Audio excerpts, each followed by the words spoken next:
Welcome to Surviving Show Business, the podcast that takes you inside entertainment to help you survive and thrive with your host, Aaron Seals. Surviving Show Business is sponsored by nycastings.com, the place where stars are born.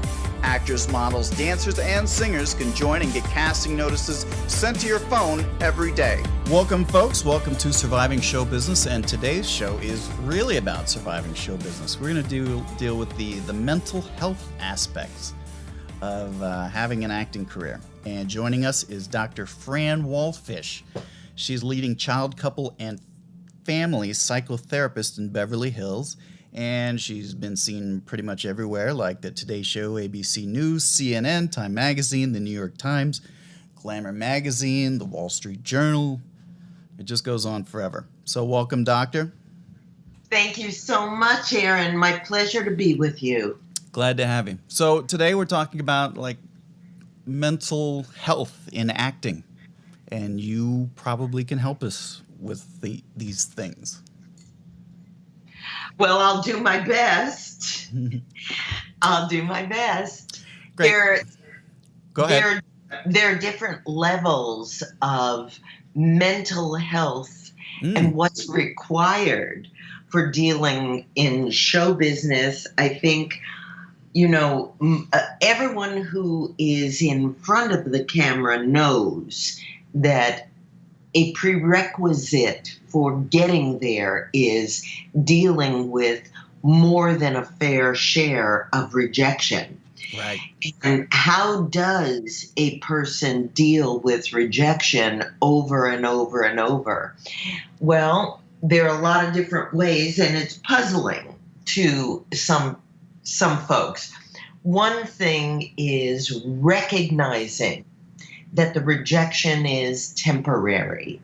And temporary is a key word because, the real trick to managing the rejection is resilience. How quickly can that person pick themselves up, get back on their feet, and continue knocking on doors and trying? One has to have first a passionate, burning love for their art and craft, and a belief system that they will not be happy doing anything else. And two, the person has to have a certain level of confidence. And confidence is kind of a little bit different than a sense of security. Nobody likes to be rejected. I don't know. Believe me, I don't either. But some people can manage or handle a rejection in business a lot better than a personal rejection. For instance, in a romantic relationship, in a parent-child relationship. So step number one is really knowing yourself and knowing yourself really well. And what are the triggers for you? And also knowing what are your defensive reactions. Do you have the impulse to fight back and attack the rejector? Or do you collapse into tears? How well can you pull back and separate yourself from what you're doing?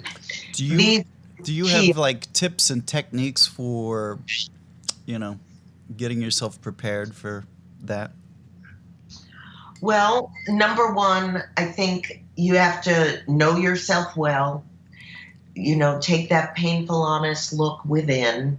Sometimes it helps to talk it through out loud with another person, whether it's a supportive good friend, an acting coach, a therapist, a pastor, or rabbi priest, or a therapist.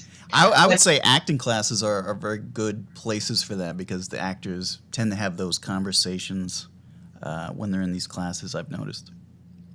I think think it's really good. And you can also experience rejection when you get your first taste of it in the acting class from the teacher who's Right. going to criticize your work.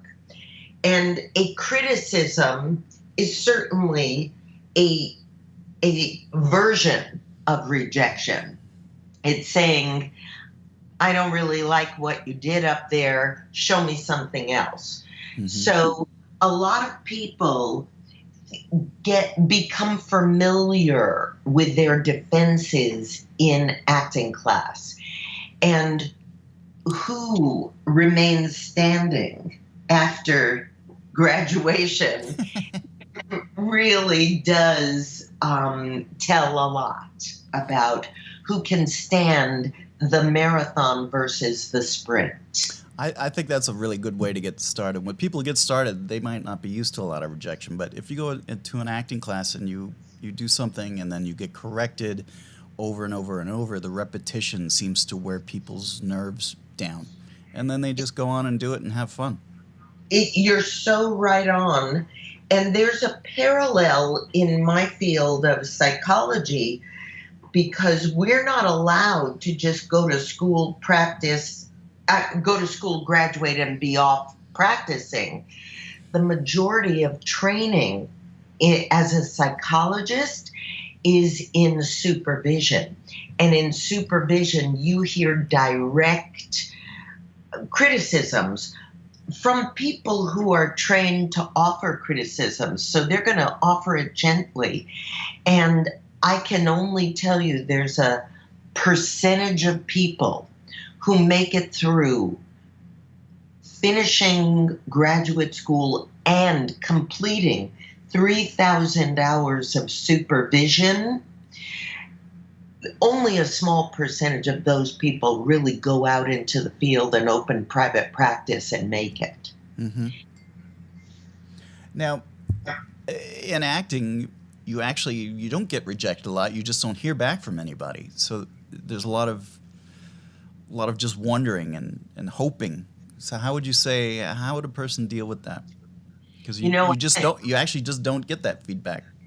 I agree. I think that's the hardest part, frankly. I'd rather be rejected than sit hanging in space, wondering, hoping, longing, waiting. I say fire and forget. Forget about it the second it's over, but easier said than done.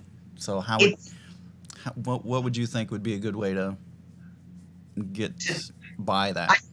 I think the antidote for that is to stay super duper busy by going out on more auditions. So the more you go out, the less each individual audition or singular job carries importance. Right. The more you do, the more practice you have with putting yourself out there and then moving on. Mm-hmm. The less you do, the more weight each individual job carries. Right. What about like the uncertainty? You don't know when your next audition comes. What would you say? Well, I think that's a really great question, because a lot of actors sit back and wait for their agents to call them and say, go up, go out. I think that's a mistake. I think it's much better for everyone to become proactive and the navigator of their own careers. How do you do that? Well, in every free moment you've got, you go online and start signing up for casting call sheets and, open calls, and do your best to get breakdowns of shows. Find ways, network, ask your agent, where can I sign up to get information about theater or smaller shows or documentaries or non-union gigs, so that you are active. The antidote to depression is staying active. Remaining stagnant and sitting and waiting is the kiss of death because it generates anxiety, worry, fear, silent dialogues of, am I good enough? Did I do a good enough job? Will I stand apart from the others? You don't want to clutter your thinking space with that kind of self-doubt. And it's only natural for all of us to have it. I love it. And that's exactly what we do here at New York Castings. We're all about finding auditions. You know, our site is you submit yourself to these auditions. So that is exactly how to do it. Just keep moving on. Now, what about setting goals? Because you got to have goals. Yeah. I think it's great to have long-term goals. I want to be a superstar, right? That's everybody's fantasy. Right. You know, I think it's really good to ask yourself not only what your goals are, but why. You would be surprised, you know, how many actors and celebrities I've talked to who don't say, I'm in it just for the fame. Although that's a very common answer. People want the spotlight, the fame. They were often cheated out of a fair share of, and full tablespoon of the right kind of attention that every child deserves from their mothers and fathers. So they go out into the world and look for it in front of the camera. Mm-hmm. There's nothing wrong with that. That's perfectly fine as an objective. But some people are in it for the money. Some real artists are truly into it simply for the craft. They love enveloping themselves into another character and stepping out of their own identities. And they find safety and trust in being another person. How do you think they could develop that? How do they know? What kinds of things could they do to see if this is really what they want? I think acting class is really the best. I mean, acting class is a good referral. A good coach will grill and gruel and bolster you and prepare you for what you can expect when you're out on the block. So, number one, you want to arm yourself with the skills and the craft to do shine your best. But I think it requires a lot of self-examination, and I think that's not so easy to do alone. You do need a teacher, a therapist, a counselor, a religious person you can trust, somebody who's been there with wisdom, who can guide you and offer you good judgment so that you can come to know yourself better than anyone else. Got it. Practical practice from the acting class. And knowing your truth. The truth always shines through. For instance, you may say you're in it for the craft, but if you're really in it for the fame, that's going to shine through. Mm-hmm. Okay, so let's say we've done this stuff. We've gone to acting classes and we love it. And we start getting auditions. These auditions are kind of high-stress moments. Mm-hmm. What would you say would be good preparations for these kinds of events? Okay. Number one, it's fine to be happy that you've got auditions coming. But beware. My admonishment is don't celebrate because getting the audition doesn't mean getting the job.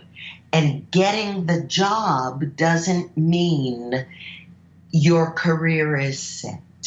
It simply means you are laying one more brick on top of bricks and mortar, building the foundation that requires years of building so that your foundation of your career is solid and does not collapse with one disappointment. You've got a solid base that you can come back to when there is a letdown.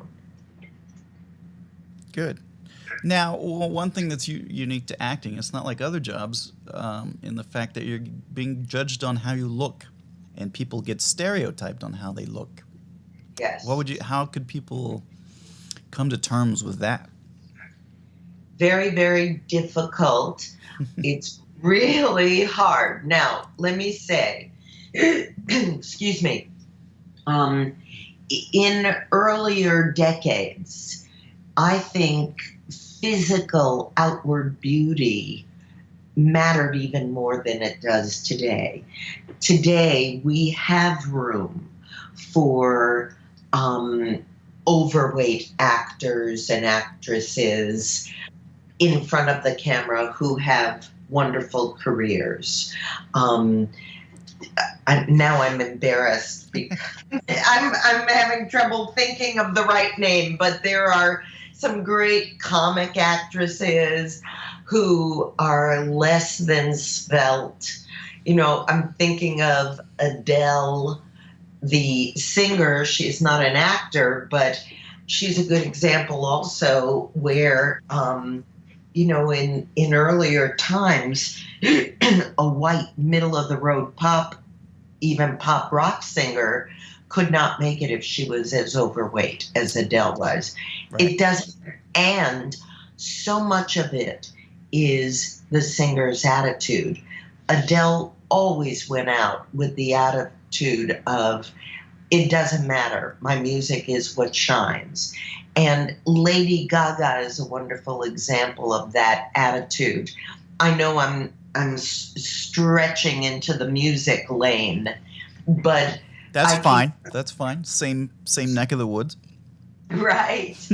And it used to be that only African American women, like Aretha Franklin, let her rest in peace, could be overweight, but that's no longer true. And I think the same is happening in the field of acting. However, we all know the Harvey Weinstein story, and we all know the casting couch still exists, and that physical outward beauty counts and matters. I just did an interview this morning for the Dow Jones on a brand new study that says online dating for singles, guys are looking for the optimal woman is 18 years old. They want youth and physical beauty, and women are looking for men age 50 with a fat financial portfolio and bank account. Wow. It's disappointing because I treat hundreds to thousands of people every year, and I'm seeing a bit of a trend where we're reverting backward, and you know, people are hungry and thirsty for more substance. They can't have it both ways. So the same is true for acting. If you want to focus on a real career based on truth and art and acting, it doesn't always include having the perfect body and face. And I think that leads us into developing personalities. Every actor has like the kinds of characters that they can play, or they can develop them, you know, work on their voice, work on their mannerisms, work on the way they dress. Would you have any techniques for kind of exploring a person's own characters? Well, I think that is in the sphere or the scope of acting classes. Mm-hmm. But I do believe that actors, singers, celebrities are best served if they think about being truthful and honest across the board, meaning even when you're in character, even when you are doing an interview, advertising and marketing your latest TV show or film, and even when you're grocery shopping with no makeup and no hair, a ponytail, Mm-hmm. it is important to always be your honest, truthful self.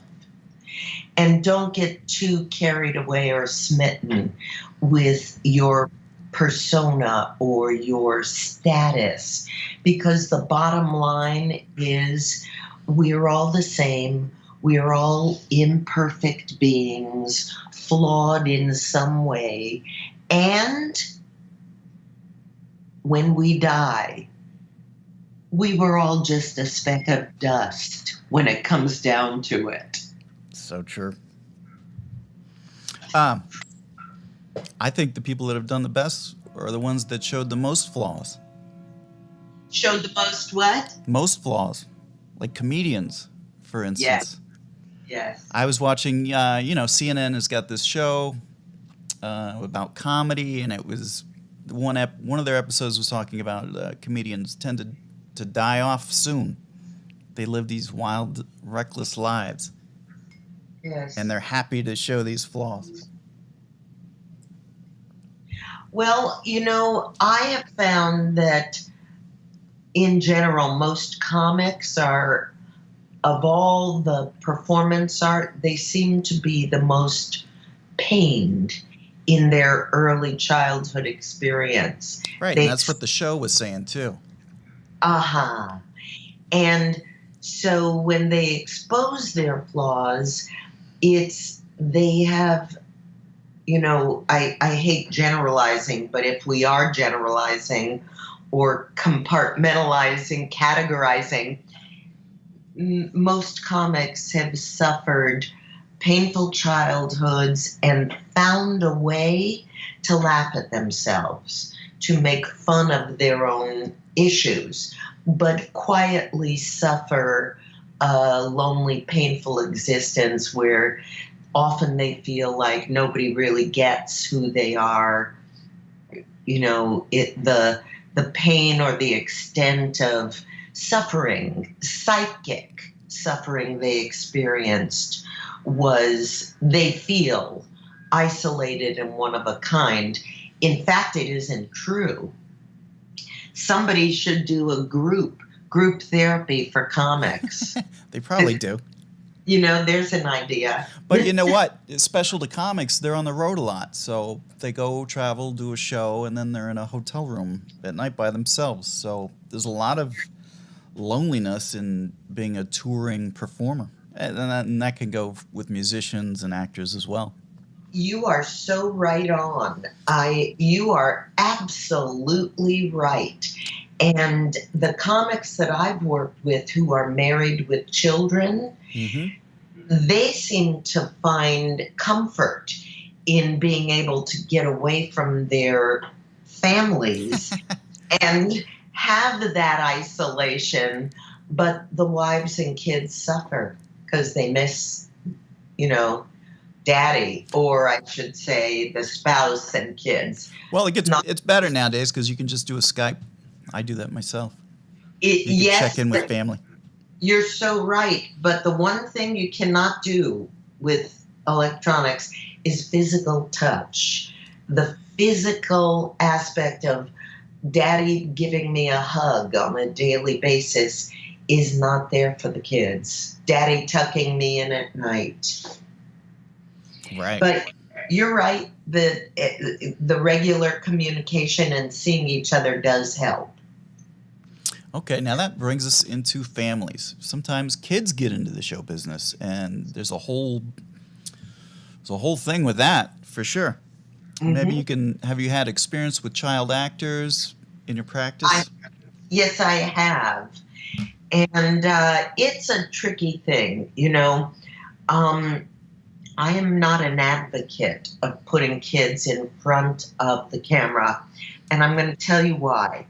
Okay. For a number of reasons. Number one, kids need to be kids, and the families who come into my office, I think, represent a good smattering of the typical average population where parents are struggling getting their kids to just do the regular menial custodial jobs that all kids have to do, like waking up in the morning, getting dressed, brushing teeth, showering, doing homework, uh, going to bed at night, packing your backpack and being at the car ready to go to school on time. Kids are resistant and fighting with their parents for all of that.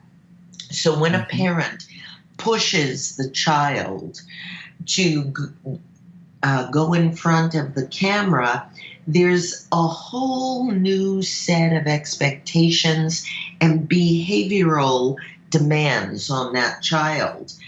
And what I have found is it fosters a distorted sense of importance in the child, especially if the kid has had some success and is earning money.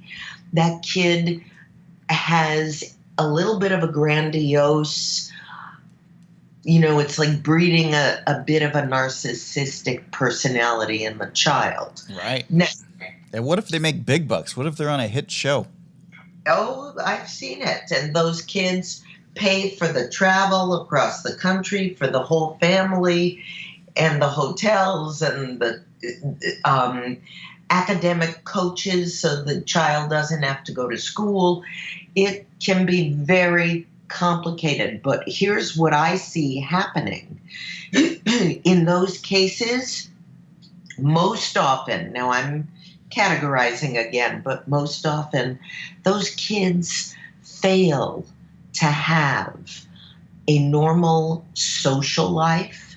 They don't have a best friend, and they kind of miss out on the opportunity of learning how to find their place within a social group. And that's a requirement for every child. That's one of the reasons kids need to go to school as opposed to being homeschooled. Every child needs to know where they belong. Me, in my circle of friends, which is part of the self-identification process. And the kids miss out on that. Now, you say you don't advise going into it, but what if they're into it already and they're becoming more, they just start working more and more? What could a parent do to keep things grounded? I think what parents can do is make sure they sign their child up for some sort of group activity, whether it's a sports team or an art or music class or, creating pottery, whatever it is. That child needs an experience of being an equal player in a group where he or she is not special and doesn't stand out. That it's very important for the child to get a message beyond just words of, you really are the same as everyone else, even though you happen to be on a hit TV show and earn money. Because we all know those are momentary experiences. It's hard to sustain. Mm-hmm. And you want to build character in your child. I think the most important thing for all humans is how we treat other people. That's a large part of how we reap self-esteem. Okay, great. Now that brings us back to relationships. A lot of people find it very difficult to date as an adult and be an actor or actress. That's caused quite a few problems. In Do you mean fact, if they're successful and known, or well, either way? just the act of doing romantical scenes with people, things like that. So what you're asking me is, how complicated is it for actors to do romantic scenes? Well, I would say, how can a couple deal with the acting business, knowing that people are doing scenes with partners and there's a lot of physical interaction with other people? That's an excellent question. Yeah.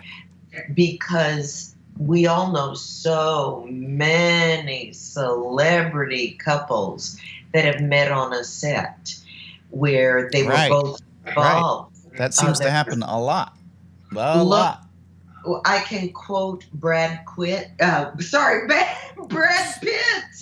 meeting Angelina Jolie when he was married to Jennifer Aniston, and on and on and on and on the list. Mm-hmm. You know, it's very complicated because the first thing that's so important is knowing you have established a healthy, honest, open communication in your primary relationship with your partner, and talking things through ahead of time.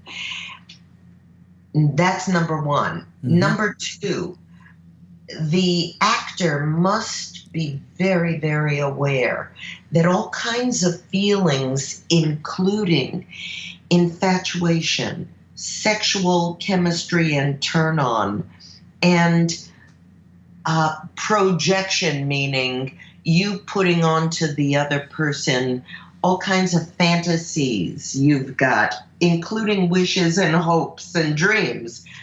All of that gets activated when you're in a character doing a love scene with another person. Right. And you need to find the way to turn the switch off and tell yourself, that is fantasy.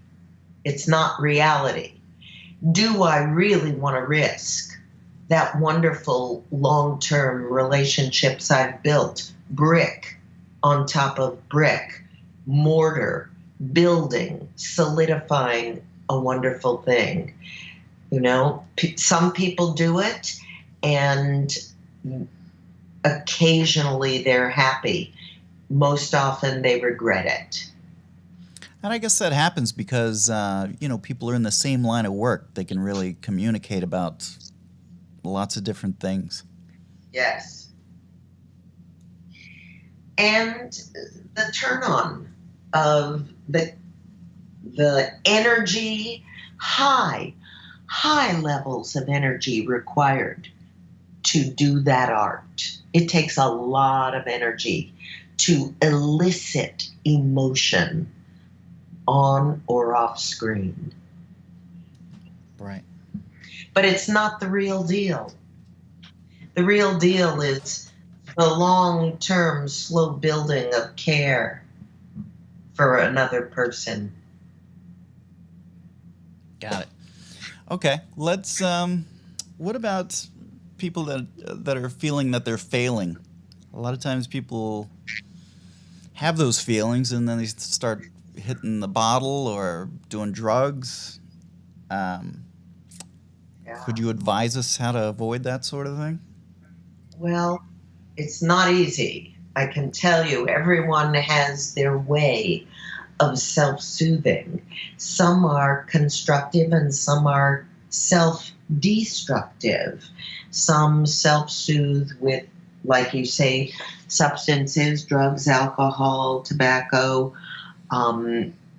food, sex, acting out, gambling, while others find ways to be more constructive, going to acting class, being in therapy, going to a 12-step meeting, meditating, doing yoga, exercising, eating healthy, eating foods that have tryptophan in it, which is the natural relaxing ingredient, foods like turkey, dairy foods, ice cream, cheese. Those are calming foods. Chamomile tea, taking a warm bubble bath, taking a walk around the block, listening to your favorite music, calling a friend and connecting, going to a movie. There are lots of ways to distract yourself, to calm yourself, and to remind yourself tomorrow's another day. Great advice. I think we've covered a lot. Anything that you want to add to these good mental health and acting that I missed? Well, I think there is a point where all of us have to, forgive me, come to Jesus or be so honest with ourselves about, do we have the real stuff to not just be good, but be unique, different, special, and stand apart from the others enough to be able to earn a living? Or would it be wise to now choose another profession, go back to school, arm yourself with a degree and the skills to have earning power so that you can continue to pursue your acting as a desired craft, as a way of healthy self-expression? But do you want to depend on that for life? I know a lot of people in their 60s who are still waiting tables and never made it. And how much of your life do you want to invest? Everything is a risk with built-in costs and price that we all have to evaluate. Do we want to pay that? Wow, good stuff. Hey, where can people find you should they wish to seek your knowledge even further? My website is www.drfranwalfish.com. It's spelled DrFranWalfish.com. And I can be reached via email at franwalfish@me.com. Got it. Good stuff. Thank you, Doctor. My pleasure, Aaron. Thank you. Well, that's all, folks. Surviving Show Business is sponsored by nycastings.com, the place where stars are born. Actors, models, dancers, and singers can join and get casting notices sent to your phone every day.